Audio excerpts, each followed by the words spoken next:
Welcome everybody to the Week in Review, episode 171. This is where we go over Raw and Smackdown in a WWE action figure setup style. I am BrettO Live. If you guys have never heard of BrettO Live, WWE and WWE action figures all over the YouTube channel. Feel free to check it out. Before we even get started, subscribe to the channel. We're working on 200,000 subscribers, currently at 160. This is episode 171 of the Week in Review. Let's jump into Monday Night Raw.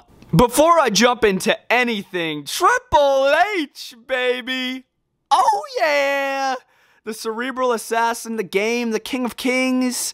Triple H is the new head of creative for WWE. Head of creative meaning he has nearly, not all the control, but most of the control over all the storylines, all the action that happens on Monday Night Raw. And yeah, he's in control of everything. This was his first show in charge, and people were hating on him. They're like, oh, nothing changed, nothing changed. Dude, I noticed a mad difference in this show. We saw a lot more wrestling, and I could just tell that Vince was no longer in charge. And you gotta give Triple H some credit here. He has to deal what Vince left him. You know what I'm saying? He can't just change everything. He can't just change all the rivalries, change the champions. He has to work with what Vince left him. You know, you gotta cut him a little slack. I'm so interested to see what Triple H is gonna do. It's gonna take time, of course, but he is such a talented guy, part of some of the best storylines in history. So this guy knows a thing or two. So I'm very interested to see what he is going to do for the biz. Starting over here, we literally opened up the show with Logan Paul and The Miz beating the hell out of each other. Literally opening the show with them fighting in the ring. So I guess off camera, Logan Paul called out The Miz. He's like, I've had enough. So they were brawling as the cameras came on. And then it sort of got broken up. Later in the show is an episode of Impulsive TV. And then this was probably one of the worst promos. Literally, this was terrible in my opinion. All Logan Paul, I mean, Logan Paul is trying, yes. He's trying to use what the creative is giving him, but all he just kept talking about was the Miz's balls, and it's just like, oh my god, this is getting so old. This is getting so old. I thought it was like a one-time joke, but then Maurice got in front of him, slapped him, and then Ciampa attacks Logan Paul from behind, and then it's a 2-on-1 assault. Miz and Ciampa take out Logan Paul, basically confirming that Logan Paul is going to win tonight at SummerSlam, almost confirming that. But as far as the promo goes, it was really lame in my opinion. The opening, I thought that was pretty cool, seeing them open with Logan Paul and The Miz. I'm like, dang, opening this show with some heat. Moving over here, we opened up right after the Miz and Logan Paul brawl with Roman Reigns and the Bloodline. They came out, basically Paul Heyman just talking about how Brock Lesnar's at SummerSlam, he's the threat, but Roman Reigns in God mode, he ain't gonna lose. They get interrupted by, yes, Theory. They get interrupted by Theory. Theory comes out and Roman Reigns roasts the living crap out of him, saying, your daddy ain't here no more. Of course, because Mr. McMahon thought that Austin Theory was the future. So he made him Mr. Money in the Bank. He made him United States champion, the youngest United States champion, youngest Mr. Money in the Bank. So that's how that went. And then right as the Usos and Reigns disrespected Theory, Theory hits the Usos with the Money in the Bank contract right from behind just like that. But then the Bloodline hightails. They let Theory win his day here. But then, of course, it jumps into a match. Drew McIntyre versus Theory, one-on-one. And I was actually looking forward to this match. It was actually pretty decent. It was a match I haven't really seen before. We've probably seen it before, but it's a match that I felt like we've never really seen before. It was some decent, fresh action between the two. But then, of course, it got disqualified. Because, of course, Sheamus is feuding with Drew McIntyre. It only makes sense because this storyline's not between Theory and McIntyre. That's just a one-on-one match. They need to make sure we're focused on Drew at Sheamus. Winner faces Roman, Clash of Castle, or Brock, whoever wins. And then, of course, it turned into a tag team match after the DQ. Bobby Lashley, Drew McIntyre versus Austin Theory and Sheamus. Match was decent in the end. Dolph Ziggler, once again, near the commentary desk, distracts Austin Theory. I believe Austin Theory is distracted by Dolph Ziggler's insanely good looks. I'm not exactly sure, but he got distracted once again by Dolph Ziggler, causing Bobby Lashley to lock in the Hurt Lock on Austin Theory and tap him out. Not looking too good for Austin Theory going into SummerSlam for that United States title because he just got tapped out by the almighty Bobby Lashley. So he's feuding with Dolph Ziggler. He's feuding with Bobby Lashley. He's feuding with Roman Reigns and the Usos because the Usos, they come out to super kick him right after the match. I loved this opener. I thought there was so much action, so much new stuff. I really enjoyed that. Moving over here, it was Alexa Bliss going up against Dewdrop, one-on-one. It was a match. Alexa Bliss was able to win with a DDT. I couldn't really care less. Moving over here, Bianca Belair coming out, once again reminding everybody that she's the EST. We get it! Oh my God. She got interrupted by Becky Lynch before Bianca Belair could even say a word. And then she's like, Becky, let me remind you who I am. I'm the EST. I'm the best. I'm the, like, dude, we know. Oh my God. You remind me of the Street Profits. How you guys always want the smoke. My God. Jesus. But anyways, Bianca Belair reminded Becky Lynch to use the EST and then ended up in an all-out brawl. And referees had to break it up, which I thought that was actually pretty decent. The brawl was decent, seeing the referees come out. I always like that, just showing how intense it is. But yeah, as far as it goes in a whole, mid. Moving over here was a tag team match. AJ Styles and Dolph Ziggler going up against Alpha Academy. Once again, in a tag team match. I really enjoyed this. I love seeing Dolph Ziggler and AJ Styles team up. They're two of my favorites right there, Ziggler and Styles. I love both of them. I've met both of them. This was awesome. In the end, AJ Styles assisted Dolph Ziggler, so that Dolph Ziggler was able to hit a zigzag on Chad Gable to pick up the victory over the Alpha Academy. I thought it was an awesome victory. Really enjoyed that. Moving over here was the 20-year speech with Rey Mysterio and Dominik Mysterio, of course, because this was the 20th anniversary for Rey Mysterio. They were in Madison Square Garden, so they got a big ovation. It was freaking awesome. Rey talked about Eddie, talked about his career. There were some really cool promo videos that they showed before all this of Rey's career. I thought it was so cool. Dude. I love Rey, bro. This was awesome. And then it was a tag team match. It was Dominik and Rey going 2-on-2 with Finn Balor and Damian Priest, or should I call him Pin Balor? Because he got pinned! He got pinned, baby. 619 on Finn Balor. Frog splash off the top. 1, 2, 3. After he used the chair trick once again on Finn Balor that Eddie used back in the day. So they tricked him sort of to win, but he was actually able to hit a wrestling move to pick up the victory, which I thought was pretty cool. But then later, Rhea Ripley crashed the party backstage when Rey Mysterio and everybody was celebrating with Aaliyah. Aaliyah gifted him the Halloween Havoc gear. And then freaking Rhea Ripley comes in. Aaliyah gets in her face. Rhea Ripley drags Dominik out of the freaking room. Dominik, bro, put on the brakes. Don't let that woman drag you around, bro. What are you doing? But yeah, Rhea Ripley drags Dominik outside. It was all a trap, so they could just attack the Mysterios, and they took him out. They took him out backstage. I think that was kind of useless. I think they could have just left with the victory, you know what I'm saying? No Edge. Edge was expected to come out here, but yeah, no Edge. But yeah, as far as it all goes, I enjoyed the match, but as far as the attack backstage, wasn't really a big fan of that. Once again, full circle here to the Bloodline. What a main event! Roman Reigns and the Usos in a 6-man tag team match going up against Matt Riddle and the Street Profits. 6-man tag action. This was a really fun match. I thought it was so cool how Triple H had Roman Reigns in the main event. Like, dude, throw him in some matches. He's a big draw for the biz, bro. Might as well use that to your advantage. He put him in the main event. Get some eyes looking. This was really good. I really enjoyed this match. Hard-hitting action in the end. I love the Street Profits action in this as well. Street Profits did a kick-butt job with the Usos and everything. This was a really good match. In the end, Riddle went for the RKO on Roman Reigns. Roman Reigns countered this by literally hoisting up Riddle's body in air for at least like 3 to 4 seconds as he was in motion for the RKO. I was like, holy Jesus. You know how strong you have to be to do that? It's freaking nuts. And then, of course, he hits the spear. 1, 2, 3. Well, it was a delayed 1, 2, 3 because the ref was like, oh, I need to check if the shoulders are down. Dude, it's the end of the match. Just count, Rod's Paddock. Come on. Because everybody was like, 1, 2, 3. And then he counted 3 after the crowd said 3. I'm like, bro, Rod's Paddock, you just messed all that up, bro.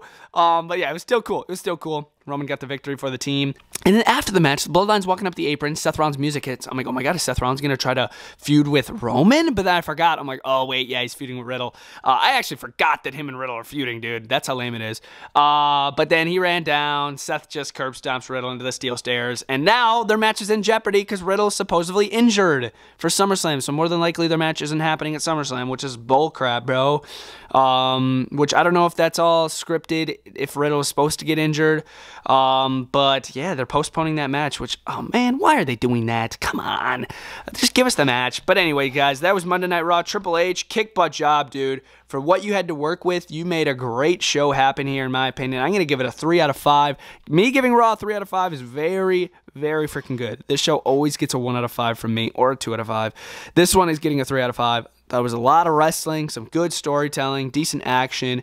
I really didn't like that Miz promo. Oh my God, it was bad with Logan Paul. But as far as everything else goes, pretty decent. And continuing the week in review, of course, here with SmackDown. Jumping into the opening contest. By the way, I love how they opened up this show without any replays, no recaps of what happened last week, what's currently going on. They just jumped right into the action, which I absolutely loved. The opening match was Drew McIntyre versus Sheamus. Sheamus in a shillelagh bar fight style of match. It was pretty hardcore. It was basically a no disqualifications match where they could use weapons to inflict damage on their opponents. It was actually a pretty good match. The winner will face either Roman Reigns or Brock Lesnar at Clash at the Castle, whoever wins the Undisputed Universal Championship at SummerSlam. This match was kick butt. I really enjoyed this. It really got me excited for this show. They used shillelaghs. Ridge and Butch tried getting involved in this match. Ridge ultimately ended up getting sent through a table. Butch being claymored by Drew McIntyre. But yeah, this was a really good match in the end. Sheamus did everything he could. He tried his last gasp by grabbing a shillelagh, but it was too late. Drew already had him set up for the claymore. He claymored him while he was already on his knees. So it was in the bag. Drew McIntyre knew it, so he capitalized and he took him out. So Drew, he gets interviewed by Kayla Braxton. Austin Theory from behind with the Money in the Bank contract. This dude's feuding with everybody, bro. Ziggler, Styles, Drew, Brock, Roman, everybody, bro.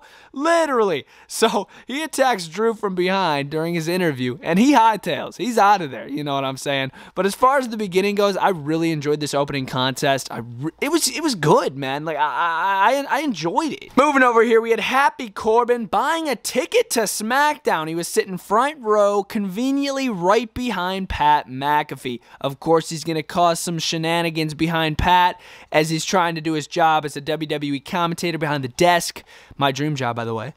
And he's chilling there. He's throwing popcorn at him, just peeving the man. And then it ultimately gets to the point where Corbin jumps the barrier. It didn't really end up in an all-out brawl. Corbin kind of just did a low blow. Well, Pat McAfee wasn't really paying attention too well.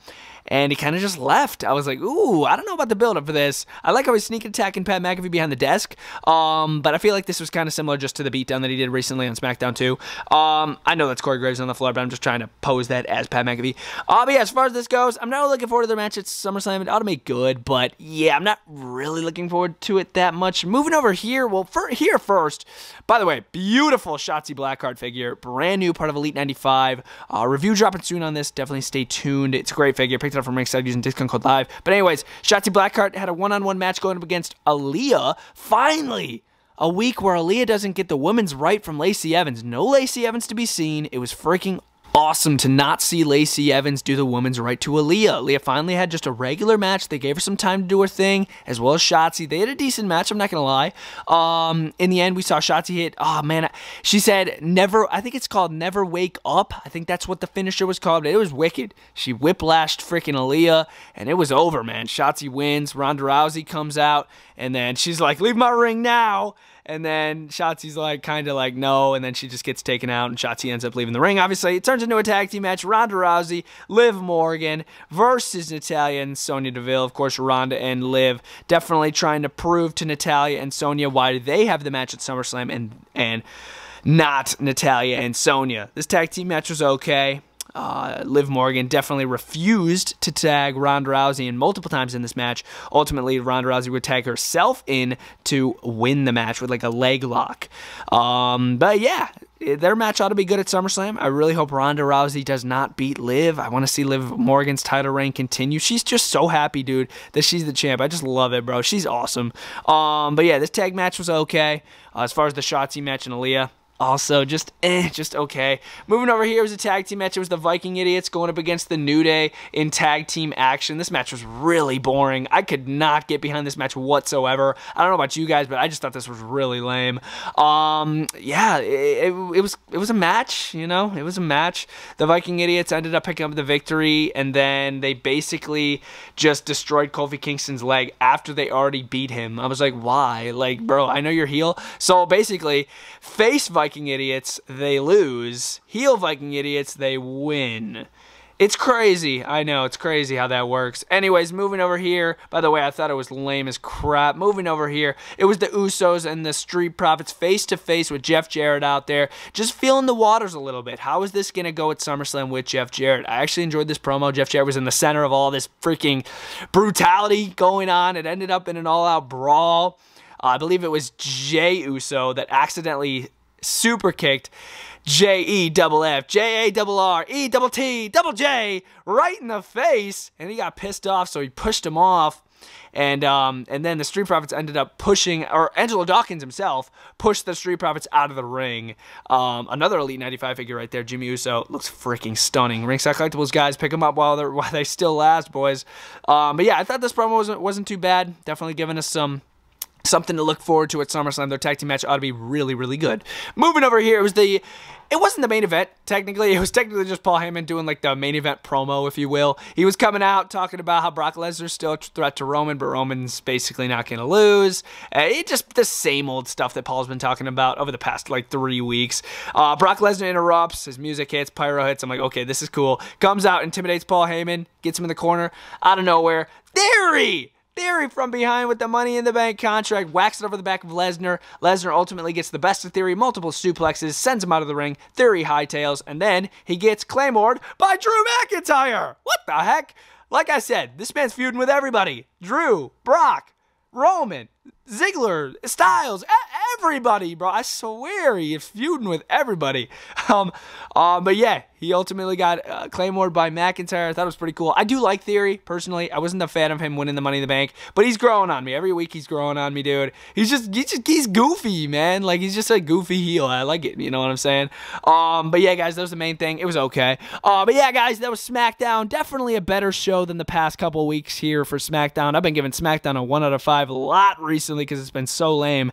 This week, it is going to get a 2 out of 5 because it wasn't as bad as some of the Vince shows. So, yeah, 2 out of 5 for SmackDown this week. But yeah, Triple H, keep doing it, man. You are doing a kick butt job, in my opinion. Working with what you got. You got to work with what Vince left you. But yeah, guys, that was SmackDown. That was Raw setup style. You guys already heard my rankings. Let me know your rankings down in the comments down below. Feel free to subscribe to the channel, and I'll see you guys next time. Brett, out.